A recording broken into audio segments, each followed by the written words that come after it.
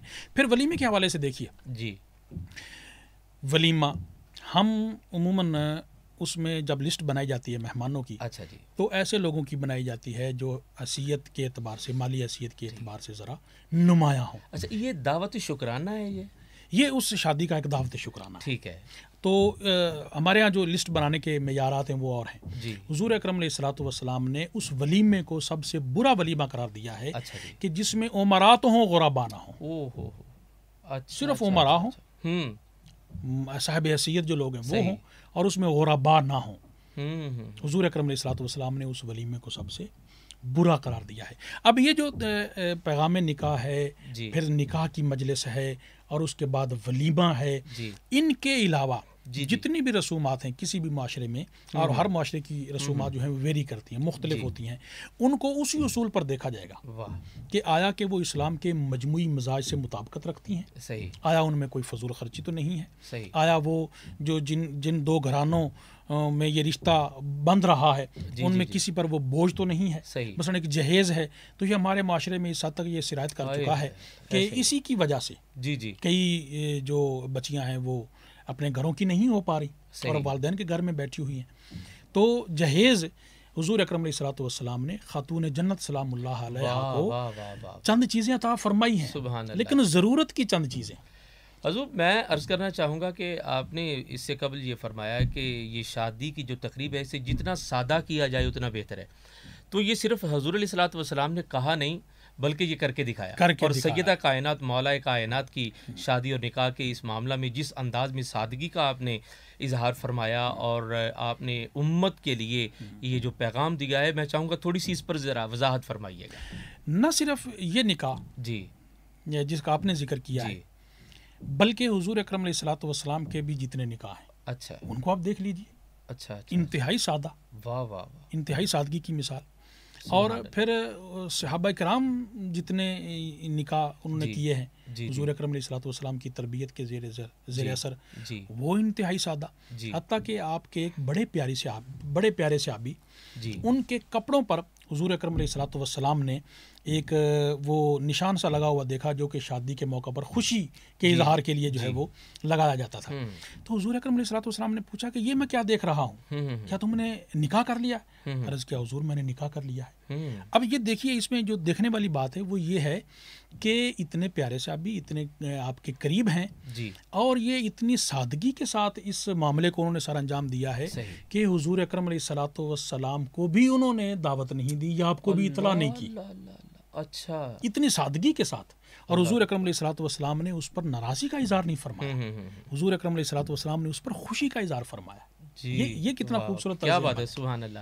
حضرت جہیز ایک لعنت ہے، اور فی زمانہ جو ہے وہ والدین اس فکر سے قریب المرگ ہو جاتے ہیں اور بستر مرگ تک وہ پہنچ جاتے ہیں، لیکن جہیز کا اہتمام ہونا ممکن نہیں ہوتا۔ سیدہ خاتون جنت کے جہیز کے حوالے سے آپ بیان فرمائیں کہ کس انداز میں حضور علیہ الصلوۃ والسلام نے امہ کو تعلیم دی ہے۔ یہ بڑا خوبصورت طرز عمل ہے اور بڑی خوبصورت وہ رسم، وہ موقع تھا، اور وہ نکاح کی جو تقریب ہے وہ تھی حضور اکرم علیہ الصلوۃ والسلام نے ضرورت کی چند چیزیں عام استعمال کی، صحیح، اور وہ بھی آپ انگلیوں پر گن سکتے ہیں کہ کتنی ہیں۔ وہ حضور اکرم علیہ الصلوۃ والسلام نے اس خاتون کو، اس ہستی کو وہ عطا فرمائیں جو کہ جنت کی سردار ہے۔ اللہ اللہ اللہ، سبحان اللہ۔ اور جنت جو ہے یہ دنیا کی ساری نعمتیں مل کر جنت کی ایک نعمت کا بھی مقابلہ نہیں کر سکتی، لیکن چونکہ آپ کا سارا طرز عمل، آپ کی ساری حیات مبارکہ یہ اسوہ حسنہ ہے تا قیامت، سبحان اللہ، ہر طرح کے لوگوں کے لیے. واہ واہ، تو اس وجہ سے حضور اکرم علیہ الصلوۃ والسلام نے اس کو اتنا سادہ رکھا، سبحان اللہ، اتنا سادہ رکھا. سبحان اب اس جہیز کے نام پر جو ہے جی وہ جتنا کچھ یہ نوجوانوں کے لیے خصوصاً یہ سوچنے کی بات ہے. جی میں یہ ضرور یہاں پر کہوں گا،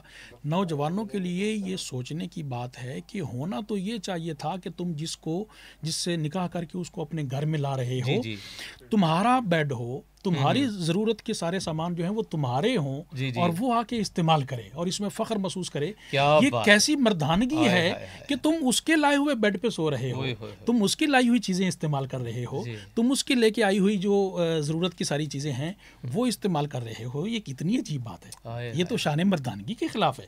ساری چیزیں تمہاری ہونی چاہیے اور وہ آ کر فخری انداز میں استعمال کرے کہ میرے شوہر کی، میرے میاں کی یہ ساری چیزیں ہیں. کیا بات ہے، یہ سوچ جو ہے اس کو ڈیولپ کرنے کی ضرورت ہے. بہت اچھی بات کی ہے جی. رسوم و رواج اور اسلامی تعلیمات کے حوالے سے گفتگو ہو رہی ہے. ہمارے ناظرین ہمارے ساتھ رہیں گے، مختصر بریک کے بعد تشریف لاتے ہیں. آپ حضرات ہمارے ساتھ رہیے گا.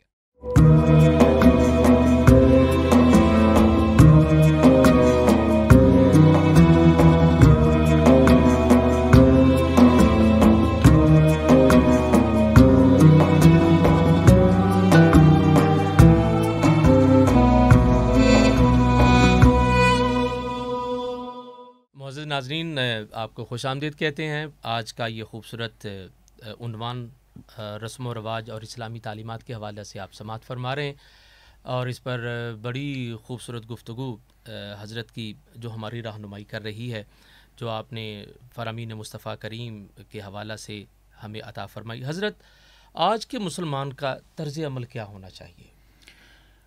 بسم اللہ الرحمن الرحیم. حضرت حذیفہ بن یمان جب شاہ فارس کے پاس مذاکرات کے لیے گئے، جی کھانے کے لیے جو چیزیں سامنے رکھی ہوئی تھی، جی، آپ سے ایک لقمہ گر گیا.